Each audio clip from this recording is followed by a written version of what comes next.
काल धुलीवंदनामुळे कलर खेळले होते, पाणी खेळले होते, त्यामुळे खूप थंडी वाजत होती आणि त्यानंतर असं गरमागरम काहीतरी खाण्याची इच्छा झाली। मग ठरवलं की छान असे कोबीचे भजी करायची। आपली जी बटाट्याचे चिप्स करायची किसणी होती त्याने मी कोबी छान असा किसून घेतला। त्यामध्ये 1 चमचा मस्त तिखट टाकलं, 1 चमचा हळद, ओवा आणि हरभऱ्याचं पीठ, त्याचबरोबर चवीनुसार मीठ आणि बारीक चिरलेली कोथिंबीर। हे सगळं छान घट्ट असं मळून घेतलं, म्हणजे मिक्स करून घेतलं। लागलं तर थोडंसं पाणी तुम्ही यात ॲड करायचं आहे, खूप पाणी टाकू नका, कारण हे खूप जास्त पातळही नको, आपल्याला घट्ट असं हवंय।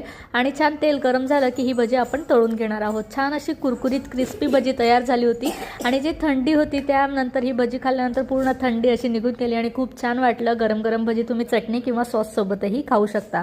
एकदा नक्कीच ही रेसिपी ट्राय करा आणि जर आवडली असेल तर चॅनलला सबस्क्राईब करायला विसरू नका। तोपर्यंत बाय बाय।